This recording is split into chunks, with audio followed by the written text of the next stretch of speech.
baana ba Katonda abasanyukidde okuwulira ekigambo kye ne muwaayo ekiseera kyammwe olw'okukifuniramu omukisa, n'olwekyo balamusizza mu linnya lya Mukama waffe Yesu.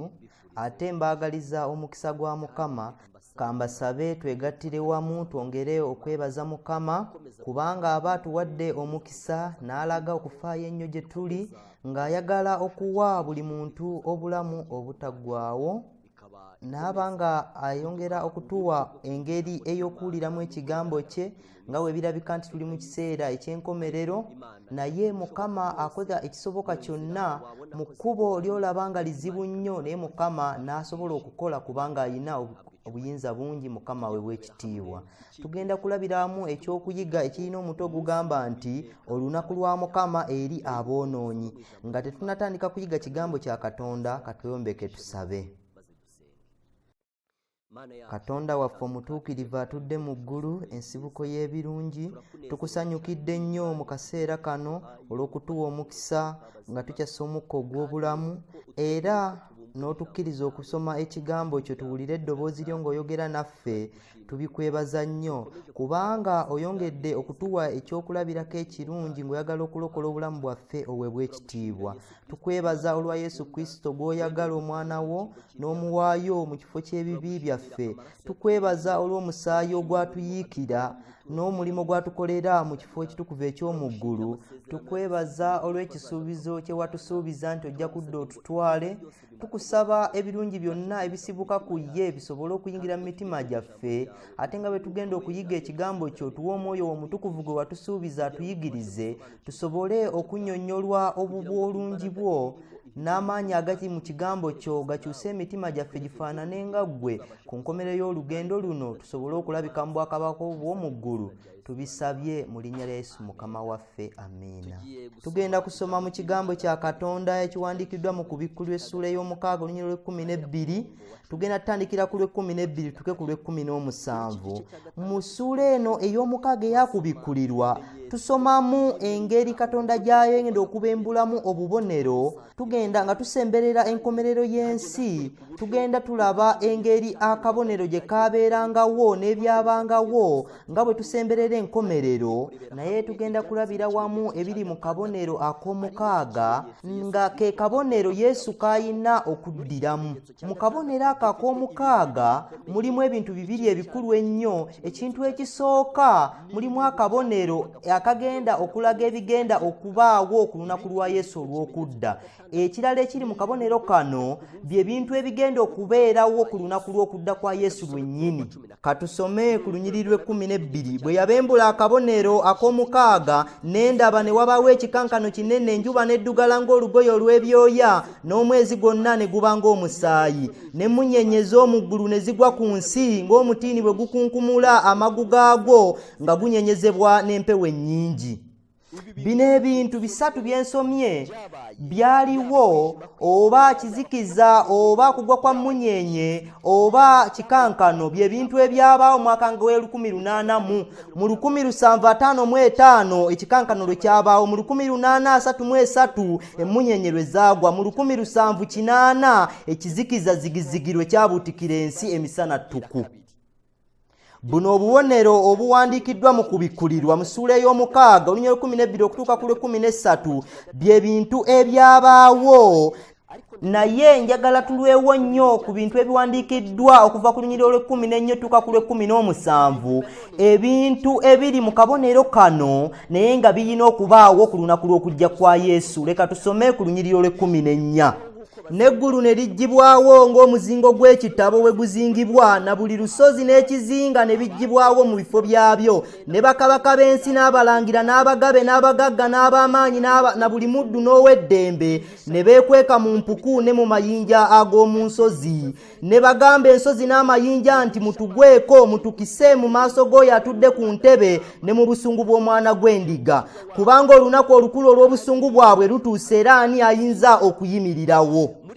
Mazima mu nnyiriri zino okutandikira ku nnyiriro lw'14 ne wagamba nti eggulu ne liggyibwawo ng'omuzingo gw'ekitabo, bali mu kwogera ku bintu ebikulu ebinaabaawo ku lunaku lw'okujja kwa Yesu.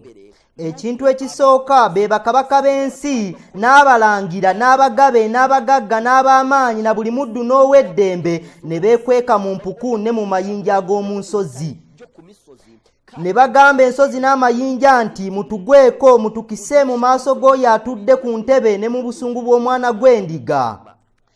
Njagala mbabuulira abooluganda, ekyokuyiga kino kyogera mu buli mutendera gwa buli muntu ali ku nsi, engeri gye bali bolooga ennyo nga abantu bonna abali ku nsi nga waliwo ajja okuba nga babakiikiridde bagende mu ggulu. Naye n'olwaleero abantu bonna abali ku nsi mu mitendera gyonna egyawukanye wajja kulabikawo abantu abajja okukaabirira ensozi n'amayinja, abantu abajja okugwibwako ekyambika ky'olunaku lw'okujja kwa Yesu, abantu abajja okwekweka ku nsozi ne mu mayinja nga bagamba nti olunaku lwe lutuuse ate era tetwetegese. Y'ensonga lwaki tuli mu kuyiga ekyokuyiga ekirina omutwe ogugamba nti olunaku lwa Mukama n'aboonoonyi, nga tulaba engeri gye binaatambuliramu aboonoonyi ku lunaku lw'okujja kwa Yesu. Abalina obuyinza ku nsi kuno aboogera ne kikwatayo ku nsi kuno, engeri nabo bwe banaakaabamu ng'obwakabaka bwabwe nga buvuddewo, nga wayingidde obwakabaka bwe batagobererangako. Ne batandika okuddukana embiro nga bava ku nnyanja emu okutuuka ku ndala, nga balala bava ebuvanjuba okutuuka ebugwanjuba, abalala nga bava ebukiikakkono okutuuka ebukiikaddyo, ng'abantu badduka nnyo, nga tewali muntu yenna ayina budde bwonna obw'okwogera ne munne, buli muntu yenna ng'adduka ku nsozi n'amayinja nga bagamba nti mutukweke amaaso ga Mukama, mutukweke Yesu, kubanga olunaku lw'obusungu bwabwe lutuuse, ate nga bagamba nti anaalisobola okuyimirirawo. Njagala mbabuulira abooluganda, eby'olunaku olwo by'amaanyi nnyo era bitiisa, ate engeri gye binaatambuliramu eri abantu Mukama yabitubikkulidde bulungi. Ayina omukisa omuntu alisangibwa nga yeetegese ku lunaku olwo, omuntu ataakozesa bulamu bwe nga teyabukozesa bubi, omuntu ataakozesa biseera bubi, ajja okusangibwa nga alinga omuntu ataweebwa kiseera kya kwenenya. Njagala mbabuulire, Mukama emyaka gye yatuwa okubeerawo ku nsi kuno yagituwa okweteekateeka olunaku lw'okujja kwa Yesu. Mukama yalwisawo olunaku luno, abantu bonna tewabaawo n'omu azikirira, wabula bonna baweebwa obulamu obutaggwaawo. Naye ekintu ekitiisa bwe tusoma mu kyokuyiga kino, wogera nti bakabaka b'ensi n'abalangira n'abagabe n'ab'amaanyi n'abagagga n'abaddu n'ab'eddembe bajja kwekweka mu mayinja ne ku nsozi nga bagamba ensozi n'amayinja nti mutugweko mutukise amaaso g'omwana w'oyo atudde ku ntebe n'obusungu bwabwe. Ebyo bajja kubyogera nga Yesu alabise ku bire ng'ali mu kitiibwa ekitagambika. Ekigambo kya Katonda kitubuulira mu kitabo kya Danyeri ne ku bikulirwa nga bye binaatambulamu mu bigambo ebiri ku peegi ey'ebisatu ebigamba nti bakabaka bakozesa obuyinza bwabwe bo ne bagaana, tebalootangako nti eriyo obuyinza obusinga obwabwe. Njagala mbabuulire nti bano bakabaka bamanyi nti bamaanyi nnyo, ate nga bamanyi nti obwakabaka bwabwe tebulivaawo. Naye mujjukire ebyakabaka ayitibwa Nebukadduneeza, ekiseera kye yalooteramu ekirooto n'akinnyonnyolwa bulungi, n'akinnyonnyolebwa bulungi okumanya zaabu kyetegeeza, nti etegeeza okugibwawo kw'obwakabaka bwe. Naye ekyewuunyisa mu ssuula ey'okusatu eya Danyeri, Nebukadduneeza yakola ekifaananyi, ekyo ekifaananyi n'akisiiga zaabu, ng'ate zaabu yali yayogerwako mu ssuula ey'okubiri nti ennyonnyola omutwe gwe zaabu bwe bwakabaka bwe. Naye mu kufuula ekifaananyi kyonna zaabu, yeerabira kye yaloota nti kyonna tekyali zaabu. Yali awakana nti obwakabaka bwe tebuliggibwawo nga bwe yannyonnyolwa, kubanga obwakabaka bwe buliggibwawo ate buggibwewo obwakabaka obulala. Ng'ebyo ebintu yabirowooza nti alifuga emirembe gyonna ne bakabaka b'ensi bonna bwe bali.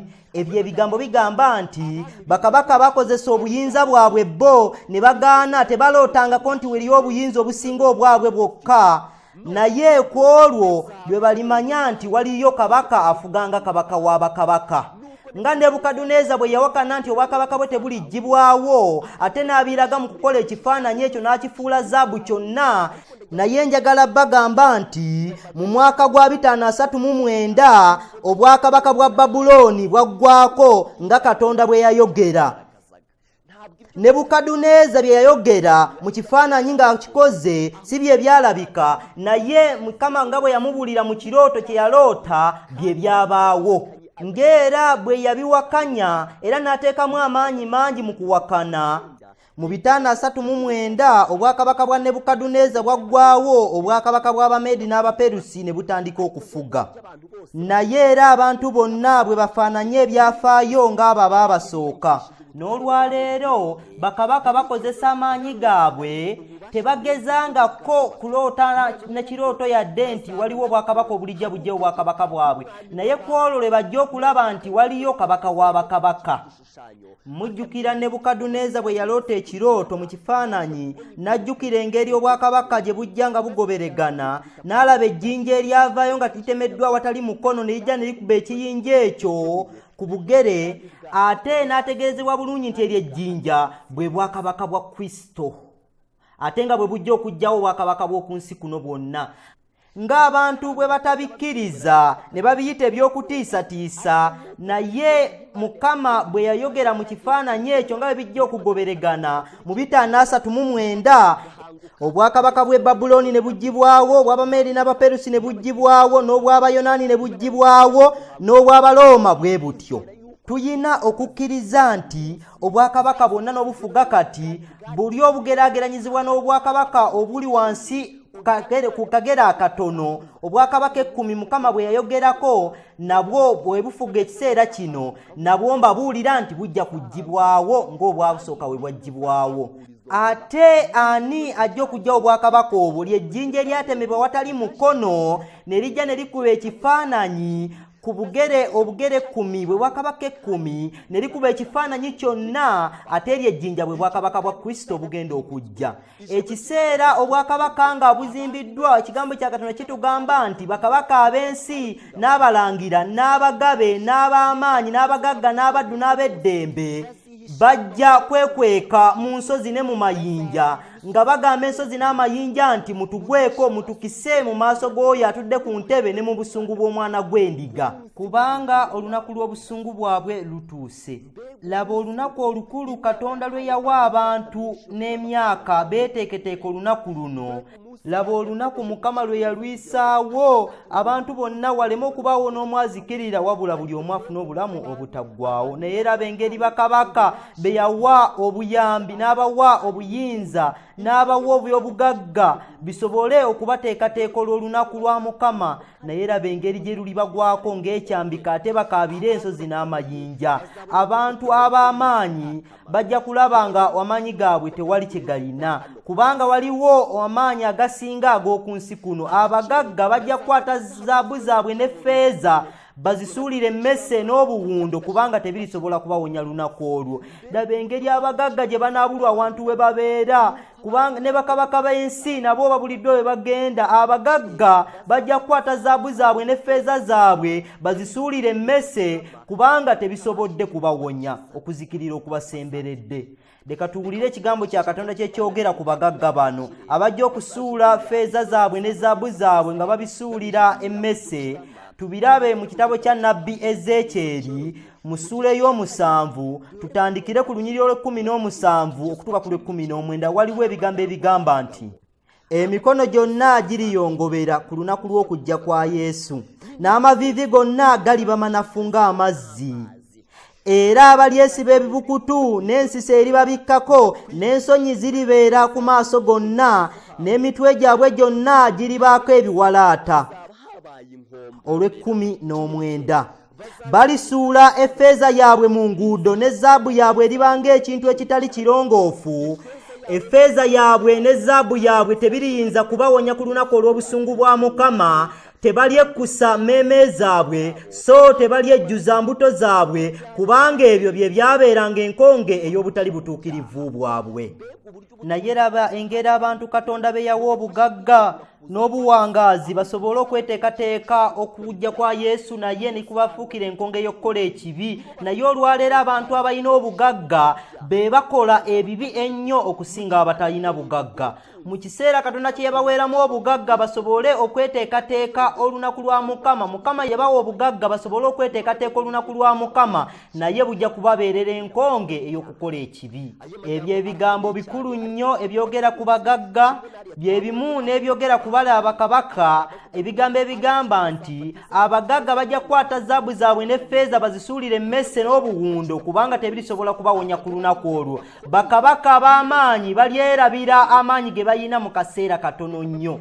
Leka mbabuulira abooluganda ne bannyinaze, olunaku lwa Mukama luno nga lutuuse, nga Mukama bwe yajja abiraga bannabbi ab'enjawulo. Tulaba engeri Danyeri gye yabirabamu era n'abinnyonnyola Nebukadduneeza, ne tulaba omuddu wa Mukama Ezekyeri engeri gye yabiraba, n'alaba engeri abantu gye baba nga badduka ate nga basuula ffeeza zaabwe ne zaabu zaabwe nga tebisobodde kubawonya.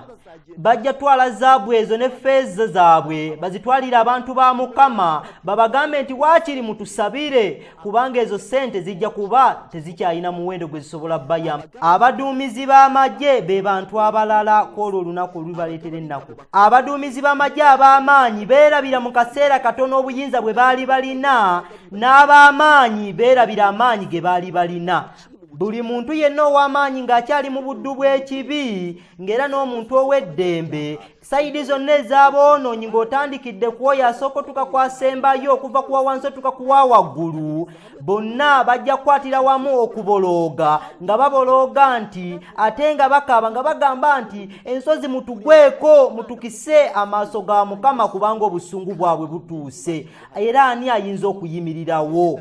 Owooluganda ne mwannyinaze agoberedde ekigambo kya Katonda ng'owaddeyo n'ekiseera, nkusabira nnyo olunaku luno lusange nga weetegese, kubanga mu kiseera kino ng'olunaku lusanze teweetegese bijja biba bisinga olubuto olusowole. Ojja kuba ogwiriddwako ekyambika ekitagambika, ye abantu bajja kubolooga mu ngeri etabangawo. Abooluganda ne bannyinaze, abantu bwe balifuna ennaku ennyingi bajja kubanga maaso galinga musaayi. Bwe tulaba ekifaananyi ekitono Katonda kye yajja atulaga, ne tulaba ekiseera Yesu kye yazuukiriramu, tulaba engeri abasirikale gye baali bakuuma entaana ye n'abadayimooni abaali bagiriko, bonna baabula awantu we bagenda. Ate ekyo kyali kifaananyi kitono nnyo kubiraga ku lunaku lw'okujja kwa Yesu olunaaba luba bwe lunaaba. Ngenda kusoma ebigambo ebiwandiikiddwa mu Desire of Ages ku kyokuyiga eky'ekinaanamu ekiyitibwa nti Mukama yazuukidde. Waliwo ebigambo ebigamba nti Kristo yafuluma mu ntaana ng'alina ekitiibwa ekimasamasa, era abakuumi b'entaana ne bamwetegereza, bakkiriza amaaso g'oyo gwe baali baakamala okubonyaabonya wamu n'okusekerera. Essaawa Kristo mwe yaweerayo obulamu bwe waalabika ekikankano, era ekikankano ekirala kyalabika ng'azuukira, era nga muwanguzi, era nga addizibbwa obulamu bwe. Yali amaze okuwangula okufa n'amagombe, yafuluma mu ntaana ng'atambula ng'era akumba wakati mu kamunguluze w'ensi, ebimyanso wamu n'okubwatuka.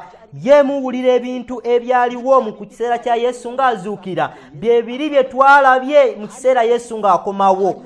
Waliwo ekikankano, ebimyanso wamu n'okubwatuka, waliwo kamunguluze ng'azunzazunza ensi. Bino ebintu byaliwo ekiseera Yesu ng'azuukira, ate Yesu bye yayogerako ng'akomawo nti bijja kubaawo.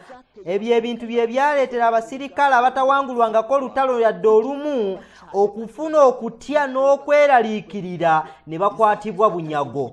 Ekiseera Yesu kyafuniramu obulamu bwe wasookawo kizikiza, n'era ekizikiza ekirala kyabeerawo mu kuwangula olutalo luno, n'addizibwa obulamu bwe. Yali amaze okuwangula okufa n'entaana, Yesu yafuluma mu ntaana ng'omuwanguzi wakati mu kamunguluze w'ensi wamu n'okubwatuka. Ebyo bw'anaaba akomyewo bye bijja okubaawo. Wulira ebigambo bye njagala. Bino ebintu bye byabawo mu kiseera kya Yesu ng'azuukira, bagenda tubulira engeri gye binaabaawo ng'akomawo. Bw'anaaba akomawo tajja kukankanya nsi yokka, wabula n'eggulu lijja kukankana.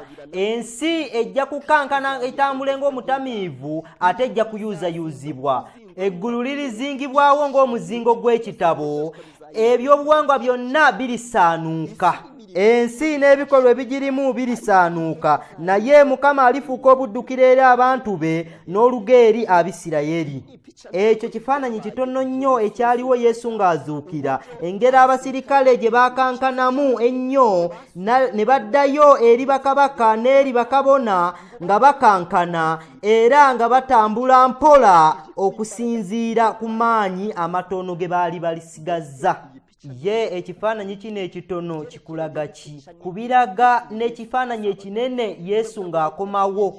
Njagala mbabuulire ekiseera abantu nga bakuuma entaana ya Yesu waali wazze malayika omu, naye lowooza engeri nga bamalayika bonna nga bazze, kubanga ekiseera Yesu kyanajjiramu ajja kujja ne bamalayika bonna, ajja kujja ne Katonda Kitaffe. Y'ensonga lwaki bwe tusoma mu Kubikkulirwa essula ey'omunaana boogera ku kabonero ak'omusanvu, wagamba nti omwana gw'endiga bwe yabembula akabonero ak'omusanvu ne waba akasiriikiriro mu ggulu ng'ekitundu ky'essaawa. Lwaki mu ggulu wajja kubaawo akasiriikiriro ak'ekitundu ky'essaawa? Kubanga mu ggulu wajja kuba wasigadde wakalu, tewali malayika n'omu omusunyi w'ennanga ajja basigaddeyo, bonna bajja kuba bavuddeyo okutwala omugenyi wa Kristo. Ekyo ekitundu ky'essaawa ekinaamalibwa mu ggulu z'ennaku 7 abatukuvu ze balimala nga bagenda mu ggulu kutuusa bwe balantuka ku wankaaki. Y'ensonga lwaki lowooza engeri gye binaatambulamu eggulu lyonna nga lizze, ogeraageranye ne we wajja malayika omu ku ntaana. Ekiseera ensi gye yatambulamu ng'omutamiivu, ekiseera laddu nga zikuba ng'era ebimyanso bimyansa ng'ekikankano kingi nnyo, ekiseera Yesu ng'azuukira. Ye lowooza ekiseera ng'azuukira bijja babitya. Ye ki ekijja okuleetera bakabaka b'ensi okukaabira ensozi n'amayinja? Ye ki ekinaleetera abaduumizi b'amagye ab'amaanyi abayina eby'obugagga obungi? Ki ekinaabaleetera okubolooga ennyo? Mu kiri ekitabo Weda kye ndi mu kubasomera ekya Danyeri ne Kubikkulirwa wawandiikiddwa nti abatasabangako yadde nannyini mukisa ku olwo balisaba nga bakaaba nnyo nga babolooga nga bagenda kufa nga basaba ensozi n'amayinja okubagwako emirembe gyonna, okubakweka mu maaso g'oyo agenda okubazikiriza. Ku olwo baliba beeteefuteefu okwewala okw'amakungula ge be baasiga mu kwegomba n'ekibi, baliba n'obwagazi okwekweka obusungu bwe beekuŋŋaanyiza bokka nga bakubusisinkana ku olwo. Baali bakusanyukira okwekweka mu kizikiza eky'emirembe n'emirembe n'okukweka olukala lw'ebibi byabwe byali mu bo, bwe kityo baddukira ku nsozi n'amayinja n'ebiwonvu n'ebikonke byali mu maaso gaabwe, naye ku olwo baali kikeerezi nnyo nga tebasobola kukweka bujeemu bwabwe oba okwekweka empeera yaabwe yali ebalindiridde ebbanga eddene.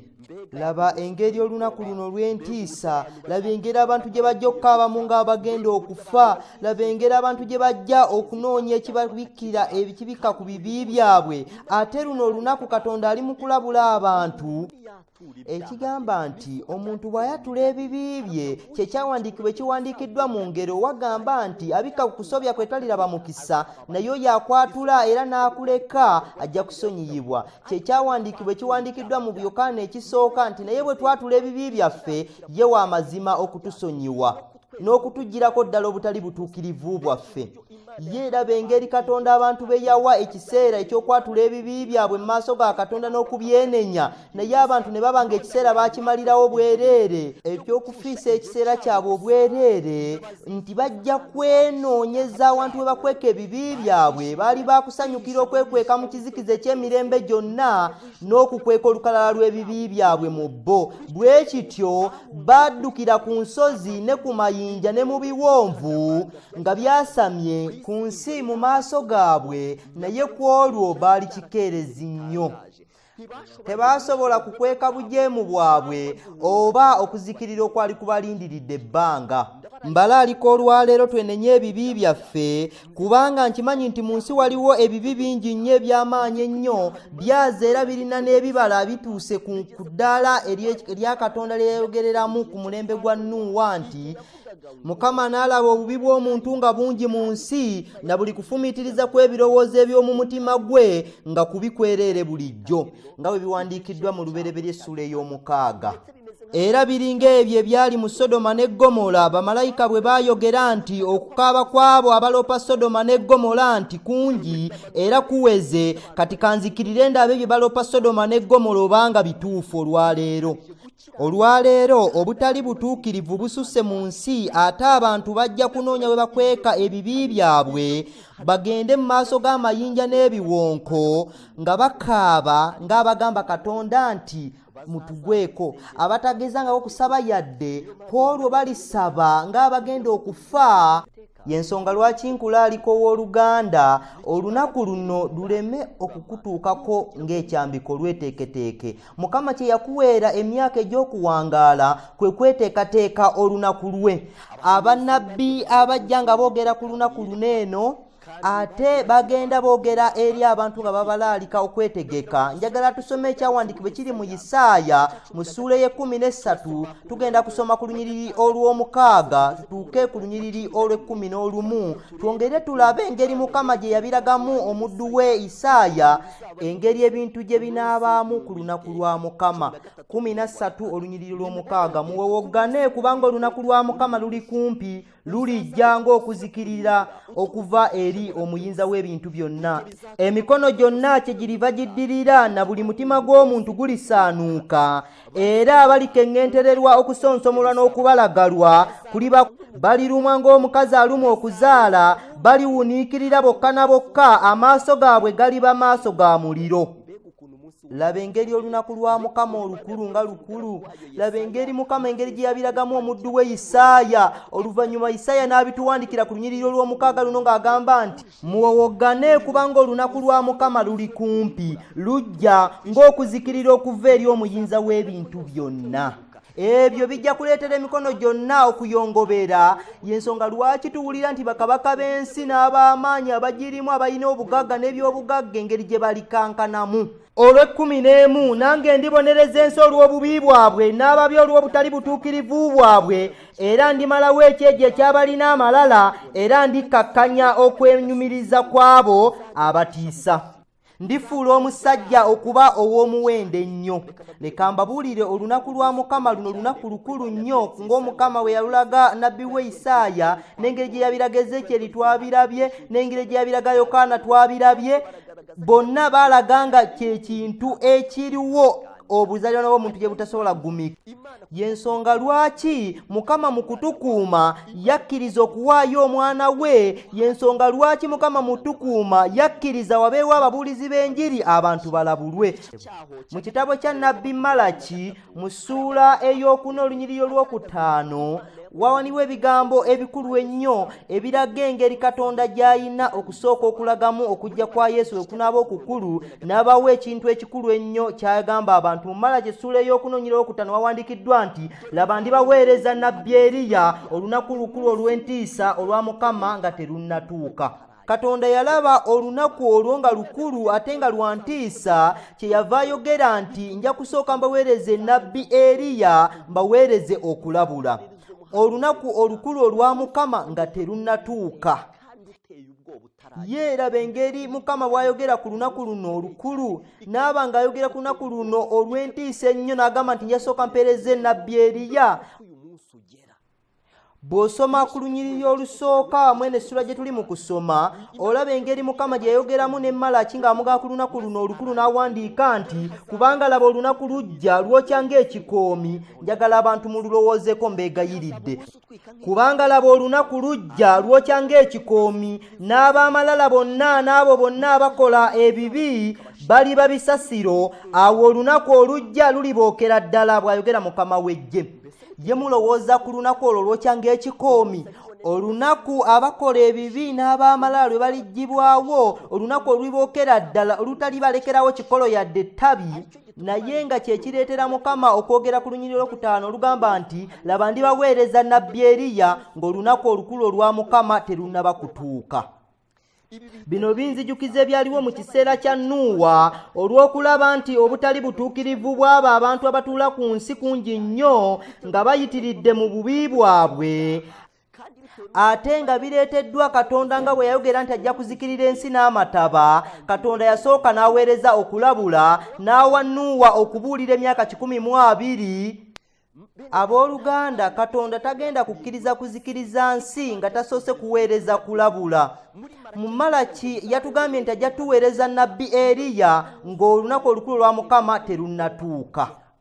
Ate ng'ensi eyasooka yaziikirizibwa n'amataba, Mukama yasooka kuweereza kulabula mu muddu we Nuuwa. Nuuwa asobole okubuulira abantu basobole okudduka okuzikira okubasemberedde. Naye waliwo ekintu ekikulu kye njagala obabuulira. Ekigambo kya Katonda kitugamba nti waliwo abantu abajja okuzannyisa okulabula nga mu kiseera kya Nuuwa we baawuzannyisa okulabula okwo. Ate ebyo ebintu njagala mbabuulire nti biri mu kulabika olwaleero.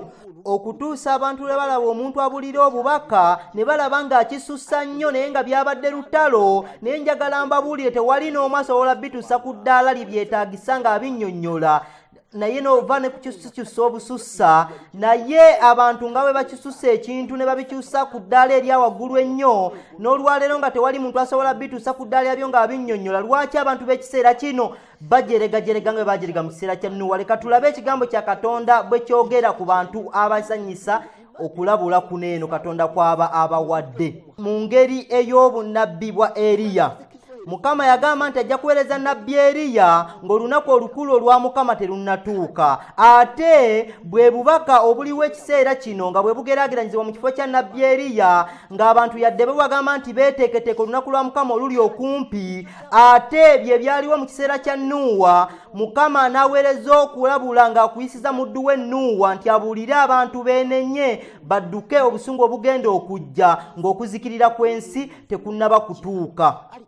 Naye lwaki abantu b'omu kiseera kya Nuuwa baayogera nnyo bwe batyo nga bajerega? Ye n'olwaleero lwaki bajerega bwe batyo? Leka tuwulire ekigambo kya Katonda we kyogera ku bantu abajerega mu kiseera kyaffe, mu nnaku zaffe tugeraageranye ne mu kiseera ekya Nuuwa. Tugenda kusoma mu bbaluwa ya Peetero ey'okubiri ku ssuula ey'okusatu olunyiriri olw'okusatu.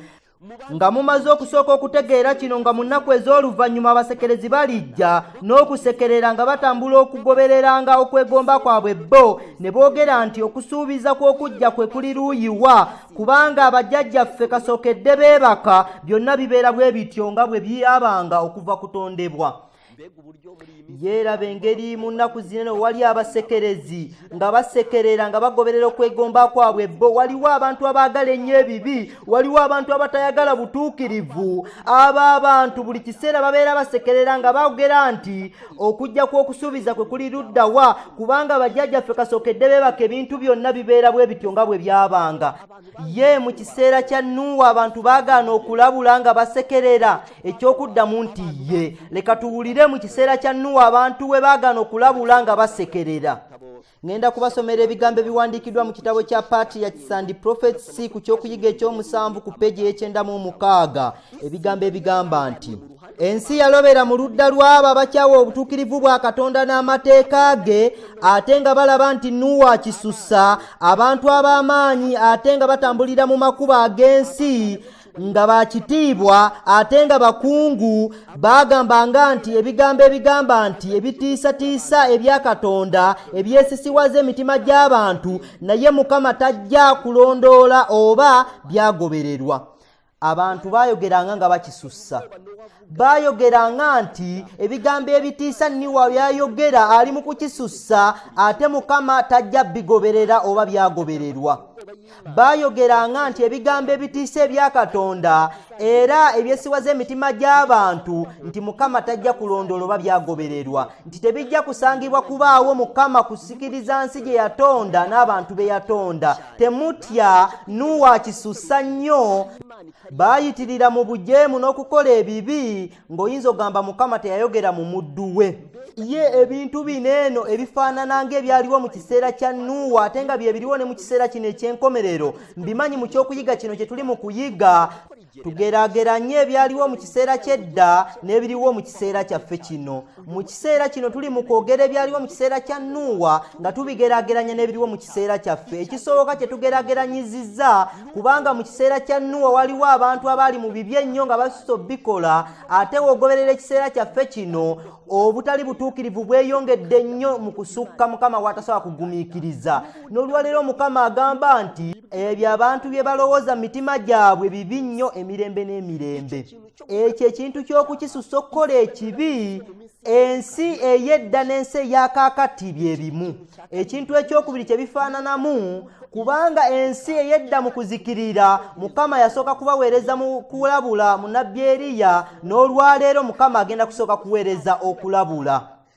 Ye ne mu kiseera kya Nuuwa Mukama yasooka kuweereza kulabula ng'okuzikira tekunnajja okw'amataba. Ate nga Mukama bwe yaweereza okulabula mu kiseera kya Nuuwa, n'era mu kiseera kino bw'ali mu kuweereza obubaka obw'okulabula, ebyo ebintu byaliwo mu kiseera kya Nuuwa ne mu nsi ya kaakati bifaanana. Ekyokusatu kye bifaanana kye kino: mu kiseera kyaffe kino waliwo abasekerezi basekerera nga bagoberera okwegomba kwabwe bo, nga boogera nti y'okusuubiza kw'okujja kwe kuli luuyiwa. Okuva mu biseera bya bajjajjaffe ebintu byonna biringa bwe byabanga. Tusoma ne mu kiseera kya Nuuwa abantu baayogeranga nti Mukama atajja kulaba bintu byayogera oba byakolebwa. Nuuwa ali mu kisussa nnyo ng'agamba abantu. Ye ekintu ekyo ekyokusatu ekyokusekerera, ye ensi y'ekiseera kya Nuuwa n'ensi ey'omu kiseera kyaffe nga bifaanana kyekimu. Naye njagala mbabulira abooluganda ne bannyinaze, ye abo abantu abasekerera bye boogera ge mazima. Nga bwe tuddayo mu kyokuyiga kiri ekya Peetero kye tubadde tuyiga mu ssuula ey'okusatu, nabadde nsoma ku lunyiriro lw'okusatu, ngenda kuddamu nsome ndyoke nzikirireko wansi katono mpulire Mukama kyatugamba leero. Nga mumaze okusooka okutegeera kino, nga mu nnaku ez'oluvannyuma abasekerezi balijja n'okusekerera nga batambula okugoberera okwegomba kwabwe bo, ne boogera nti okusuubiza kw'okujja kwe kuli luuyiwa, kubanga kasookedde bajjajjaffe beebaka, byonna bibeera bwe bityo nga bwe byali okuva kutondebwa kw'ensi. Kubanga beerabira kino, laba engeri abantu gye basekereramu nga beeteekamu okwebuzaabuza, ne beerabira kino. Waliwo eggulu n'ensi eyava mu mazzi, era yali wakati mu mazzi olw'ekigambo kya Katonda, bye byaleeta ensi ey'edda okuggwawo n'amazzi. Mukwano gwange ow'oluganda, abantu abasekerera nga bagamba nti okusuubiza kw'okujja kwe kuli ludda wa, beerabira nti ensi ey'edda yaggyibwawo n'amazzi, nga bwe biwandiikiddwa mu Peetero ekyokubiri essuula ey'okusatu olunyiriro lw'okutaano. Kubanga beerabira kino abo abantu abasekerera nti eggulu ery'edda n'ensi eyaliwo nti yaggyibwawo amazzi nga teyava mu mazzi ku lw'ekigambo kya Katonda, bye byatuma ensi y'edda okuzikirira n'amataba. Ye abooluganda ne bannyinaze, ensi y'edda ekyaliwo. Ye bala abantu abasekerera nga boogera nti Nuuwa akisussa era ababuzaako okugenda mu mirembe. Ye olwaleero abo abantu baawonawo mu kufa Nuuwa kwe yalabalabula, ekyokuddamu nti nedda. Ye oba abantu abo abasekerera olwaleero banaawona okufa ekigambo kya Katonda kye kiri mu kutugamba ku ky'okuzikirira. Ebbaluwa ya Peetero ey'okubiri essuula ey'okubiri olunyiriri olw'okuna. Kubanga obanga Katonda teyasonyiwa bamalayika bwe baayonoona, naye n'abasuula mu lukonko n'abawaayo eri obuyinza bw'ekizikiza okubakuumira omusango. Era n'atasonyiwa ensi ey'edda, naye n'awonya Nuuwa omubulizi w'obutuukirivu ne banne 7 bokka bwe yaleeta amataba ku nsi. Kankomaawo wokka. Ate ekigambo kya Katonda kitugamba nti kyagala okutulaga nti Katonda tajja kusonyiwa nsi eno nga bw'ataasonyiwa bamalayika abataakuuma butuukirivu bwabwe, bala abawanuka waggulu ne Setaani olw'okujeemera Katonda. Katonda teyabasonyiwa ate nga bamalayika. Ekyo kye kintu ekisooka. Ekintu ekyokubiri, engeri Katonda gy'ataasonyiwa nsi ya Nuuwa, ng'era bw'ataasonyiwa ensi ey'edda naye n'awonyaamu Nuuwa omubulizi w'obutuukirivu n'abanne 7 bwe yaleeta amataba ku nsi ey'abatatya Katonda. Y'ensonga lwaki ekigambo kya Katonda kitugamba nti beerabira nti ensi ey'edda yatondebwa ng'eggiddwa mu mazzi ate n'eggyibwawo amazzi. Abantu abasekerera nga bagoberera okwegomba kwabwe bo olw'okwagala okulemera mu bibi byabwe, ate ne boogera nti okusuubiza kwe kuli ludda wa, okuva ku biseera bya bajjajjaffe ebintu bibaawo nga bwe byali. Abo abantu beerabira kino nti ensi ey'edda yaliwo ng'erina abantu ab'amaanyi, naye yazikirira n'amazzi. Ye Katonda yakyusa enkola ye. kubanga engeri gye yagaanamu bamalayika mu ggulu n'abasuula ku nsi n'azikiriza ensi ey'edda naye ensi ey'olwaleero Katonda n'agisonyiwa. Katugende ku lunyiriri lw'omukaaga olugamba nti era bwe yasalira ebibuga Sodoma ne Gomora n'abisalira omusango ng'abizikiriza ng'abifuula ekyokulabirako era abatatya Katonda, era n'alokola Lutti omutuukirivu nga yeeraliikirira nnyo olw'empisa ez'obukaba ez'ababi, kubanga omuntu oyo omutuukirivu bwe yatuulanga mu bo olw'okulaba n'olw'okuwulira yannyolwa mu mwoyo gwe omutuukirivu bulijjo olw'ebikolwa byabwe eby'obujeemu. Olunyiriri olw'omwenda ndwagala nnyo. Mukama waffe amanyi okulokola abatya Katonda mu kukemebwa n'okukuuma abatali batuukirivu nga babonerezebwa okutuusa ku lunaku olw'omusango. Katonda okutuwa obuwangazi ayagala twenenye okwetegekera olunaku lw'okudda kwa Yesu, mu kiseera Yesu ng'akyatudde ku ntebe ey'ekisa ng'alaalika buli muntu yenna ng'atugamba nti ebibi byaffe ne bwe bitwakaavu ajja kubikyusa bibe byeru ng'omuzira.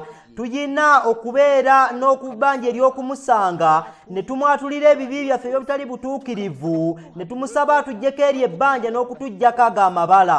Kubanga ennaku eziddako ku lunaku lw'okujja kwa Yesu n'abasomedde ebigambo ebigamba nti abantu engeri gye bajja okwegomba n'engeri gye banaakwekamu ebibi byabwe baali bakwegomba okusanyukira mu kizikiza eky'emirembe gyonna, bwe batyo n'okwekweka ebibi byabwe, bwe kityo baddukira ku nsozi n'amayinja wamu n'empuku ebyali byasamye mu maaso gaabwe. Naye ku olwo baali kikeerezi nnyo. Olunaku luno lwe lw'okweweerayo ddala eri Mukama n'okwenenya ebibi byaffe. Mukama atugamba nti Mukama waffe amanyi okulokola abatya Katonda mu kukemebwa n'okukuuma abatali batuukirivu nga babonerezebwa okutuusa ku lunaku olw'omusango. Owooluganda ne mwannyinaze weetegeke nnyo, kubanga olunaku lwa Mukama luli kumpi nnyo ate lutusemberera. Y'ensonga lwaki omuddu wa Mukama Zefaniya tugenda kulaba engeri gy'ayogera ku lunaku lwa Mukama olutusemberedde. Mu kitabo kya nnabbi Zefaniya mu ssuula esooka tugenda kusoma ku lunyiriri olw'14. Olunaku olukulu olwa Mukama luli kumpi era lwanguwa mangu nnyo. Eddoboozi ery'olunaku lwa Mukama, omusajja ow'amaanyi alikabira eyo ng'aliko obuyinike. Olunaku olwo lunaku lwa busungu, lunaku lwa buyinike n'okulaba ennaku, lunaku lwa kizikiza n'ekikome, lunaku lwa bire n'ekizikiza ekikutte, lunaku lwa kkondeere n'okulaweera ebibuga ebiriko enkomera n'eri ebigo ebigulumivu. Era ndireeta obuyinike ku bantu batambule ng'abazibe b'amaaso, kubanga baayonoonye Mukama, n'omusaayi gwabwe gulifuukibwa ng'enfuufu n'omubiri gwabwe ng'obusa. Ekyawandiikibwa kye nabasomedde eky'effeeza nkizaho ku lunyiriri 18. Effeeza yaabwe teriyinza kubawonya ku lunaku olw'obusungu bwa Mukama newankubadde zaabu yaabwe, naye ensi yonna omulimo gw'obujja bwe guli gyokya, kubanga alimalawo, weewaawo alimalirawo ddala n'entiisa abo bonna abali mu nsi. Njagala mbabuulire nti tutuuse mu kiseera abantu bonna kye balabiramu obubonero obw'okudda kwa Mukama waffe. Njagala mbabuulire nti tewali muntu n'omu atalaba bubonero, naye bameka abanaakozesa omukisa ogw'okuwangaala kwabwe Mukama kwe yabawa ne beetegeka olunaku lwa Mukama? Bantu bameka abanaakozesa obugagga bwabwe Mukama bwe yabawa ne batabusuulira mmese na buwundo, wabula ne babukozesa mu kweteekateeka Yesu? Daba engeri abantu bangi nnyo gye baliva ebuvanjuba n'ebugwanjuba nga badduka nnyo, abantu ng'ensi eringanga ekkomera erisibiddwamu abalalu, abantu nga bagamba nti mutugweko mu ensozi n'amayinja, mutukise amaaso g'oyo atudde ku ntebe n'obusungu bw'omwana gw'endiga, kubanga olunaku olw'obusungu bwabwe butuuse era anaayinza okuyimirirawo. Mbakunga nnyo mwesobole okweteekerateekera olunaku lw'okudda kwa Yesu. Olunaku nnabbi wa Mukama Amosi lwe yalagirwa, nnabbi Amosi mu ssuula ey'okutaano olunyiriri olw'18, zibasanze mmwe abeegomba olunaku lwa Mukama. Mwagalira ki olunaku lwa Mukama? Kizikiza so si musana. Kwenkana omusajja ng'adduka empologoma n'asisinkana n'eddubu. Mukama yalulwisaawo buli muntu asobole okulweteekerateekera. Olunaku olufaanana ng'omuntu bw'adduka empologoma n'asisinkana eddubu. Olunaku abantu abakulembera ensi bwe banaawulawo okubeera, olunaku lwe baliraba obwakabaka bwe batalowoozangako awo ne bakaaba nnyo nga bagenda okufa. Ye olunaku olwo muli mu kulweteekerateekera mu nnaku Mukama ze yabawa. Njagala okubasomera ebigambo ebiwandiikiddwa mu kitabo ky'essuubi eritaggwaawo ku peegi ey'ekikumi-98 ne mbasomera ebigambo ebitono ebyogera ku lunaku lwa Mukama. Agamba nti kyali kikulu nnyo abantu okuzuukusibwa baleme okugwa mu kabi, bazuukuke beeteekereteekere eby'okubaawo ku nkomerero y'ekiseera ky'ekisa. Nnabbi wa Katonda agamba, kubanga olunaku lwa Mukama lukulu lwa ntiisa nnyo nnyini era anaayinza okulusobola. Anaayinza okuyimirirawo mu maaso g'oyo alina amaaso agayinze obulongoofu obutatunuulira bubi, so toyinza kulaba bukyamu. Kubanga nti twalabye engeri gye balikaabira abantu ensozi n'amayinja nga babigamba nti mutugweko mutukise amaaso g'oyo atudde ku ntebe n'obusungu bw'omwana gw'endiga. Naye ekibalemesa kyeki? Ani ayinza okuyimirirawo? Anaayina mu maaso agatuukiridde atalaba kibi n'okwetegereza ebintu ebitali bibi anaasobola okuyimirirawo nga Yesu azze? Be bantu abagamba nti Mukama waffe tukumanyi naye ne tumenya endagaano yo. Ate twagoberera bakatonda abalala ne tukweka obukyamu mu mitima gyaffe ne tukweka amakubo ag'obutuukirivu. Ku bantu ng'abo olunaku lwa Mukama lunaku lwa kizikiza, si lunaku lwa musana. Lunaku lwa kizikiza ekikutte nnyo nnyini awatali musana. Abantu abagamba nti twakola ebitali bya butuukirivu ne tukola ebiswaza amaaso go, Mukama waffe ne muvaamu eby'obulimba byokka, olunaku lwa Mukama lulibabeerera kizikiza. Era olunaku olwo Mukama yagamba nti awo olulituuka mu biro ebyo bw'ayogera Mukama, nditaganjula Yerusaalemi n'ettabaaza era ndibonereza abasajja abatasengezza ebbonda lyabwe aboogera mu mitima gyabwe nti Mukama taliiko bulungi so taliiko bibubi. Ebyo ebigambo biri mu Zefaniya essula esooka olunyiriri olwokubiri. Awo olulituuka mu biro ebyo bw'ayogera Mukama, nditaganjula Yerusaalemi n'ettabaaza era ndibonereza abasajja abatasengezza ebbonda lyabwe aboogera mu mitima gyabwe nti Mukama taliiko bulungi so taliiko bubi. Nange ndibonereza ensi olw'obubi bwabwe n'ababi olw'obutali butuukirivu bwabwe, era ndimalawo ekyejo eky'abalina amalala era ndikakkanya okwenyumiririza kw'abo abatiisa. Isaaya 13 olunyiriri olw'11. Effeeza yaabwe teriyinza kubawonya ku lunaku olw'obusungu bwa Mukama, newankubadde zaabu yaabwe obugagga bwabwe bulifuuka munyago n'ennyumba zaabwe matongo. Nabbi Yeremiya bwe yatunuulira ekiseera kino eky'entiisa kyava akaaba nti omutima gwange gunnuma munda mwennyini, siyinza kusirika, kubanga owulidde ayi emmeeme yange eddoboozi ly'ekkondeere nga liraya. Okuzikirizibwa okuli kungulu, okuzikirizibwa kulangirirwa. Yeremiya essula ey'omwenda olunyiriri olw'19 n'olwa20.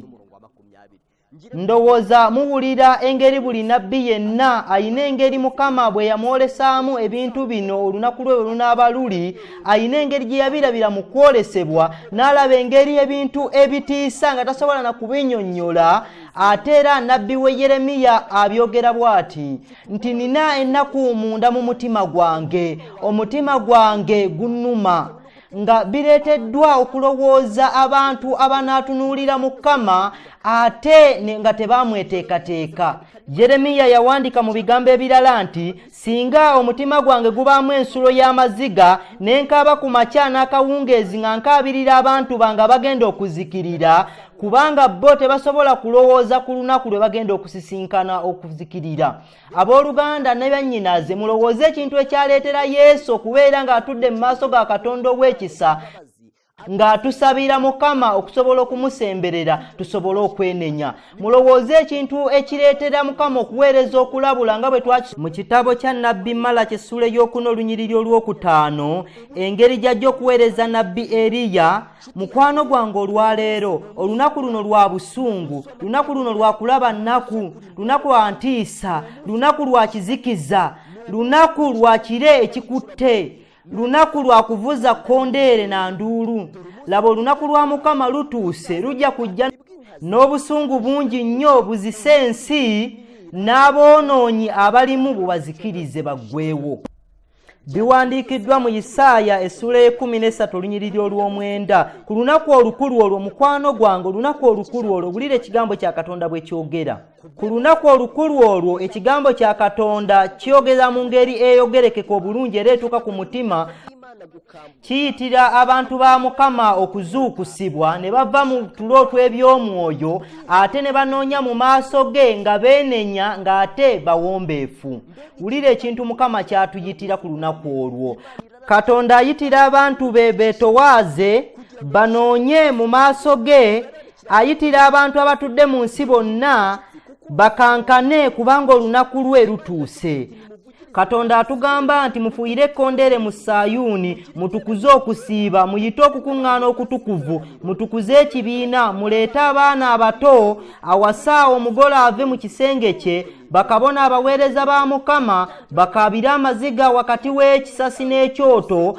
Kaakano munkyukire n'omutima gwammwe gwonna n'okusiiba n'okukaaba amaziga n'okuwuubaala, era muyuze emitima gyammwe so si byambalo byammwe, kubanga olunaku olwo olukulu olwa Mukama lutusemberedde. Mukama atugamba nti tukaabirire Mukama nnyo. Mu kitabo kino waliwo ekintu kye mbabuulira ku lunaku olwo, ekintu ky'alina okukola.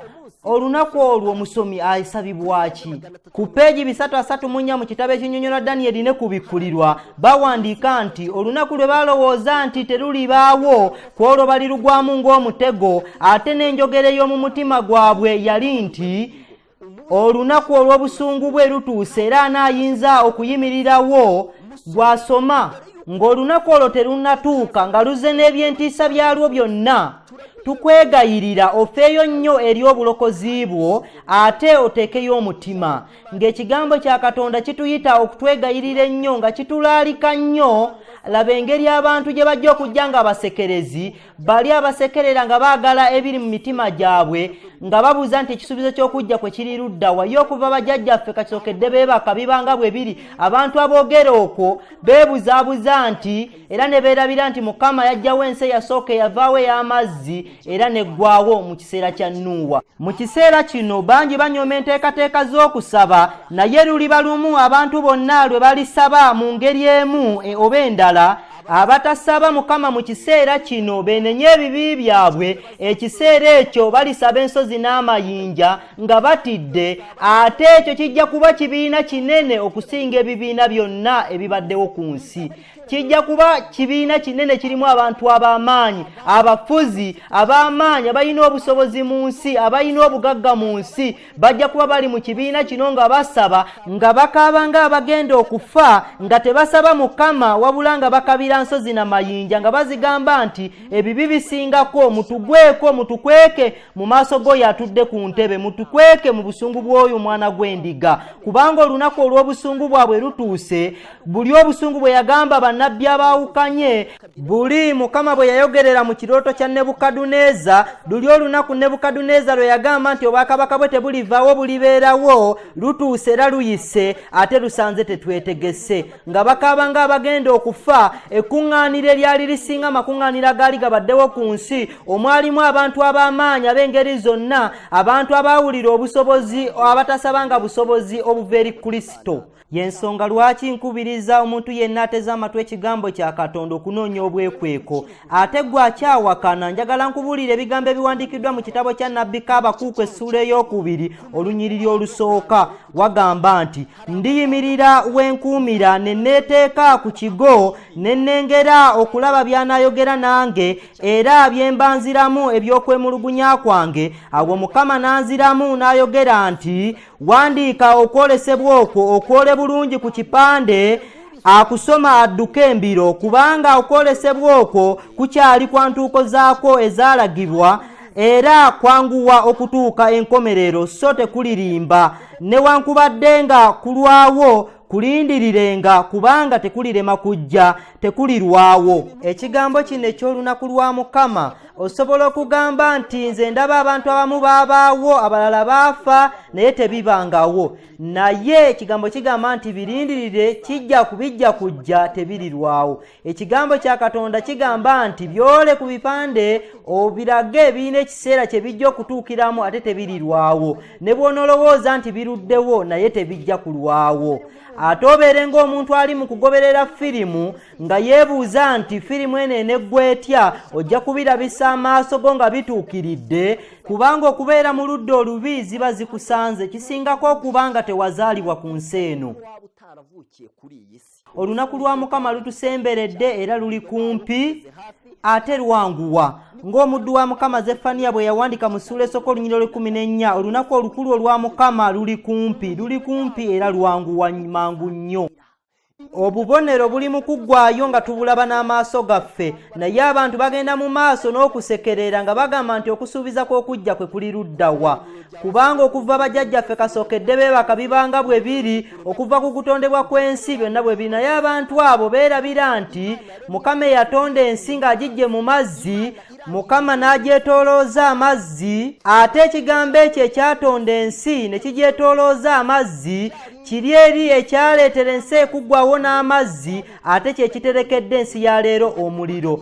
Peetero ekyokubiri essuula ey'okusatu olunyiriri olw'omwenda awandikiddwa nti Mukama waffe talwiseewo kye yasuubiza ng'abalala bwe balowooza okulwa, naye agumiikiriza gye muli nga tayagala muntu yenna kubula, naye bonna batuuke okwenenya.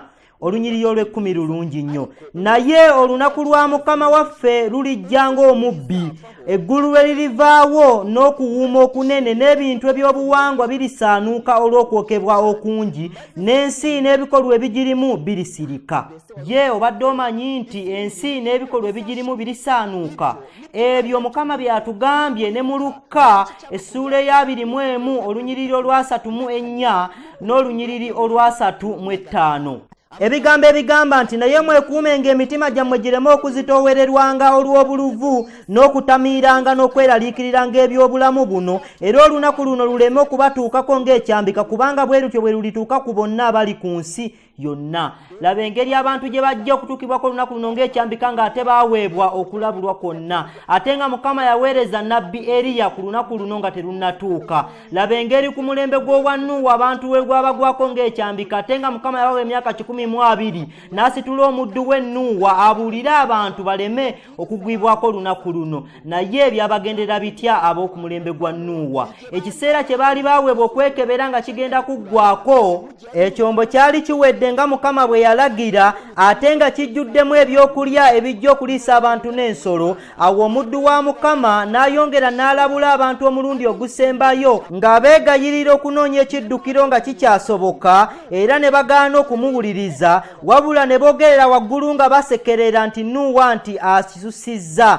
Baali bayimiridde mu nsozi eza waggulu, baalaba ennyanja etayina weekoma, okulabula kwa Katonda kwe baaweebwa n'omuddu we baali tebakyakunyooma. Abo aboonoonyi baali bagenda kuzikirira, baakaaba nga beegayirira nti ne bwe baweebwa essaawa emu ey'okwenenya, Nuuwa n'ayongera n'abalabula omulundi gumu gwokka, naye okwagala kwa Katonda kwaleeta okutayimiriza kibi, abantu baazikirira omulundi gumu. Laba engeri abantu abaalaba ebintu Nuuwa bye yababuulira ne babisekerera. Laba abantu abaakaaba omulundi ogusembayo nga basaba Mukama abawe omukisa ogw'olunaku lumu n'okubuulirwa kumu. Laba engeri okwagala n'obwenkanya byayogera nti ebintu biwedde. Laba engeri ebintu ebyo gye bigenda okuddamu okulabika Yesu ng'akomyewo ebyaliwo mu kiseera kya Nuuwa, engeri abantu gye baakaaba nga beegayirira okuweebwa olunaku lumu n'okubuulirwa kumu bigenda kutuukirira, nga biwandiikiddwa mu kitabo ky'Engero essuula esooka olunyiriri olwa 24 bagamba nti kubanga mpise mmwe ne mugaana, ng'olodde omukono gwange so tewali muntu asizzaayo mwoyo, naye mujjuludde okuteesa kwange kwonna. Wulira ekintu Mukama kyayogera ku lunyiriri olwa 26. era nange ndisekera ku lunaku kwe mulirabira ennaku ndikudaala entiisa yammwe bw'erituuka, entiisa yammwe bw'erituuka ng'omuyaga, n'ennaku ze muliraba bwe zirijja ng'embuyaga ez'akazimu, okweraliikirira n'obubalagaze bwe biribajjira. Kale bwe balinkaabira naye siribaddamu, balinnoonya nnyo naye tebalindaba. Kubanga baakyawanga okumanya, so tebeerobozanga kutya Mukama, tebaayagalanga kuteesa kwange n'akatono, kye baliva balya ku bibala eby'ekkubo lyabwe bo. Byali bitya mu kiseera kya Nuuwa? Abaali bayimiridde ku nsozi empanvu ennyo okusinga endala baalaba ennyanja etalina kkomo. Okulabula kwa Katonda kwe baaweebwa n'omuddu we kwali tekukyasekererwa.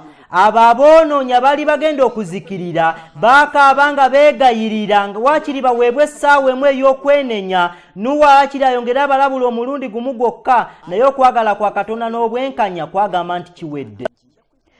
Nkwagaliza obutabeera ku ludda olubi, ate nkwagaliza Mukama ng'ali mu kugaba okulabula mu kiseera kino. Ofeeyo nnyo eri okulabula kuno mukwano gwange, oleme okusekerera ekigambo kya Katonda, oleme okukiwa omuwendo omutono, kubanga ekigambo kya Katonda kyatugambye ebigambo ebikulu ennyo ebiwandiikiddwa mu Peetero ekyokubiri essuula ey'okusatu. Twasomye ebigambo ebigamba nti Mukama waffe talwisewo kye yasuubiza ng'abalala bwe balowooza okulwa, naye agumiikiriza gye muli nga tayagala muntu yenna kubula, naye bonna batuuke okwenenya. Naye olunaku lwa Mukama waffe lulijja ng'omubbi. Eggulu lwe lirivaawo n'okuwuuma okunene n'ebintu eby'obuwangwa birisaanuka olw'okwokebwa okungi, n'ensi n'ebikolwa ebigirimu birisirika. Ebyo byonna bwe bigenda okusaanuka bwe bityo.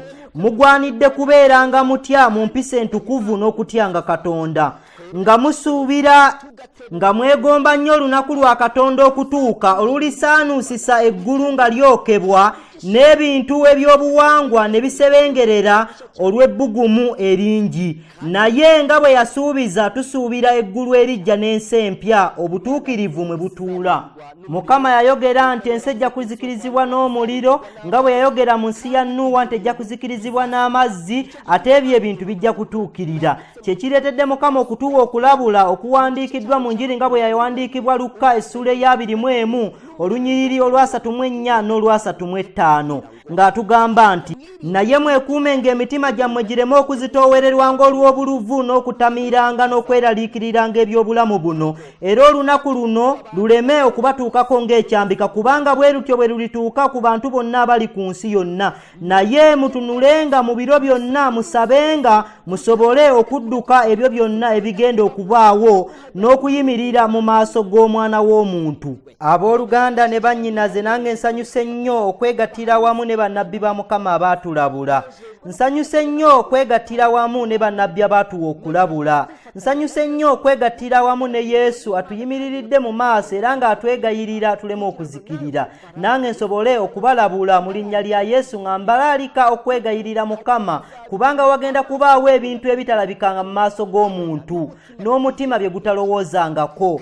Naye Mukama lwaki yatugambye nti eby'ebintu byole ku kipande buli abisoma afune okudduka. Eby'ebintu tebijja kulwawo okutuuka ku kiseera kyaffe ekyayogerwa, ate tebijja kulimba. Ne bw'onoolowooza nti birudde, birindirire. Beera ng'omuntu alaba firimu nga weebuuza nti eneggwe etya, ate ojja kubirabisa amaaso go. Awo w'onoolabira ab'ekitiibwa ab'oku nsi ne bakabaka b'ensi n'abantu abalina obugagga nga babuliddwa we balaga, nga badduka nnyo, nga bakaaba ng'abagenda okufa, nga bagamba ensozi n'amayinja nti mutukweka amaaso g'oyo atudde waggulu. Yojja kuba ku ludda ki? Nkwegayirira nnyo kubanga ekigambo kya Katonda kyogera ku bantu abaweebwa omukisa omunene be bafuna ebibonyoobonyo ebingi. Mu Kubikkulirwa essuula 19 olunyiriri 19 bagamba nti n'endaba ensolo ne bakabaka b'ensi n'eggye lyabwe nga bakuŋŋaanye okulwana n'oyo eyali atudde ku mbalaasi n'eggye lye. Ensolo n'ekwatibwa era wamu n'oyo nnabbi ow'obulimba eyakola obubonero mu maaso gaayo bwe yalimbisa abo abakkiriza enkovu y'ensolo, n'abo abasinza ekifaananyi kyayo bombi ne basuulibwa nga balamu mu nnyanja ey'omuliro eyaka n'ekibiriiti. Ye muwulira ensolo muwulira nabbi ow'obulimba, muwulira engeri nabo bwe bajja okusuulibwa mu nnyanja eyaka n'omuliro nga balamu. Mu kitabo ky'essuubi eritaggwaawo ku peegi ey'ebinaasatu, kyokka ng'ebweru wa bbugwe yeri buli kintu kyonna eky'emizizo, abo abaabayigganyanga abaabasibanga mu makomera ne babatta, eyo weewali n'ennero omukambwe era omubi asingayo, ng'atunuulira essanyu ekitiibwa ky'abo be yabonyaabonyanga. Abo bajja kuba wabweru n'ennero nga be bantu beeyatta nga ba Pawulo asobole okusanyusa Setaani. Ne nnyina naye yali eyo okulaba n'okukakasa ebyava mu kukola kwe, okulaba empisa embi ze yamuwa, obusungu omwana we bwe yamuyigirako obuleese ku nsi emisango n'etuuka n'okukankana. Waliwo n'abo beeyita abasigire ba Kristo, kyokka nga baabonyaabonya abantu n'okubookya omuliro nga babaleega ku miti, abaabasibiranga mu makomera ag'omu ttaka nga baagala okufuga endowooza zaabwe, bapaapa abeegulumiza okusinga Katonda ne bawaanyisa n'amateeka g'oyo ali waggulu ennyo, bonna nga bali omwo. Abo abeeyita bakitaabwe b'ekkanisa balina omusango gwe batagenda kusonyiyibwa, bakitegeera obudde bubayiseeko nnyo okulaba nga omuyinza wa byonna akwatirwa obujja amateeka ge era nga tali muggyako musango oyo aligubaako. Ne bakitegeera nti Kristo asanyukira wamu n'okubonaabona kw'abantu be, era ne bawulira n'amaanyi agali mu kigambo kye nti, nga bwe mwakikola omu ku abo baganda bange abaasigala abato, mwakikola nze. Ababi bonna nga bayimiridde mu maaso g'entebe ya Katonda esalirwako emisango, okusalirwa omusango gw'okujeemera gavumenti ya Katonda, ne basalirwa omusango gw'okufa emirembe n'emirembe nga tebalina kyakuwoza so nga tebalina wakujulira. Naye ekyewuunyisa nnyo okulaba omuntu owa wansi okubanga yeetegeka, oli ate alina na kyakulya, naye abantu Mukama be yawa eby'obugagga n'olaba nga tewali muntu kyafaako. Abantu Mukama be yawa ekitiibwa n'obukulembeze ne bibafiira bwereere. Ndi mu kumaliriza, naye njagala kubasomera ebigambo ebiwandiikiddwa mu kitabo kya Selected Messages Book 2 ku peegi ey'372. Ebigambo ebigamba nti, okugumiikiriza kwa Katonda kwewuunyisa kubanga yeefuga mu mpisa ze, naye kyonna kye kiri ekibonerezo tekiribula. Buli kyasa kyonna eky'obuwangwa kyeterekeranga olunaku lw'obusungu, ate ekiseera bwe kirituuka obujeemu nga buweze, Katonda lw'alikola ekintu eky'enjawulo, bijja kulabika nga bya ntiisa okulaba nga okugumiikiriza kwa Katonda kuweddewo, kubanga obusungu bwa Katonda bulifukibwa mu ngeri ya kitalo nga temuli kisa, ate ensi erifuuka kifulukwa. Ekiseera eky'obujeemu ku kigera ky'ensi, abafuzi nga bakulemberwa amateeka ga Setaani, bwe batyo ne bagenda ku ludda lwe, ekiseera ekyo obutali butuukirivu buliwera. Obujeemu ku ddala ly'ensi ke kabonero ak'okuzikirira kwayo. Ebyo ebigambo biri mu kitabo kya Selected Messages Book 2 ku peegi ey'372. Muganda wange, nkwegayirira, ate njagala nkusomera ekyawandiikibwa kye ngenda okumaliriza nakyo, ekyawandiikibwa kye nkwagaliza, ekyawandiikibwa kye njagaliza buli muntu yenna anaabeera ku ludda lwa Mukama. Ekitabo kyakubikkulirwa essuula ey'omusanvu olunyiriri olw'omwenda. Oluvannyuma lw'ebyo ne ndaba era laba ekibiina kinene omuntu yenna kyatayinza kubala, mu buli ggwanga n'ebika n'abantu n'ennimi nga bayimiridde mu maaso g'entebe ne mu maaso g'Omwana gw'Endiga, nga bambadde ebyambalo ebyeru n'amatabi g'enkindi mu mikono gyabwe, ne boogera waggulu n'eddoboozi ddene nga boogera nti, obulokozi bube bwa Katonda waffe atudde ku ntebe n'eri Omwana gw'Endiga. Nkwagaliza okubeera mu kibiina kino omuntu kyatasobola kubala, bali abaana babali mu maaso g'entebe ya Katonda abajja okugamba nti obulokozi bwa Katonda waffe, abali babawangudde, abali babanunuddwa, abali babaweereddwa obulamu obutaggwaawo. Ate era nsaba Mukama omutima gwo gwagala omukisa ogwo. Nsaba nnyo Mukama omutima gwo gukwatibweko n'Omwoyo Omutukuvu. Nsaba nnyo Mukama omutima gwo guleme okukakanyala n'okuziba amatu, akuleetere okumuddukirako n'okuleeta olukalala lw'ebibi byo mu maaso ge, oleme okunoonya eky'okubijjisaawo ng'ekiseera kiyise. nsaba nnyo Mukama akukolere bulungi n'okukufaako akuwe n'okuwulira okulungi bisobole okukuwa obwakabaka bwe akutuuse mu bwakabaka bwe. Mukama akusobozese mu linnya lya Yesu Mukama waffe, amiina. Leka tusabe. Katonda waffe omulungi omutuukirivu atuula mu ggulu, gwe lwazi lwe twesigamyeko, gwe nsibuko y'essuubi lyaffe, oli mukulu ate obukulu bwo bwe bituleetera obutaggwaawo, ebigendererwa byo ebirungi bye bituwa okutegeera ekkubo ery'obulokozi ate ne tuyitamu oweebwa ekitiibwa. Tusanyuse olw'okukola ekisoboka kyonna obulamu bwaffe buleme okuzikirira. Watweweerayo ku musaalaba era oli mu maaso g'entebe ya Katonda ku lwaffe okutuwolereza, watuwa omwoyo wo omutukuvu n'otuwa ekigambo kyo n'ekisuubizo ky'okututwala mu bwakabaka bwo. Ebyo byonna bitusanyusizza era tukusaba otuukirize ebisuubizo byo mu mitima gyaffe, tubisabye mu linnya lya Yesu Mukama waffe, amiina.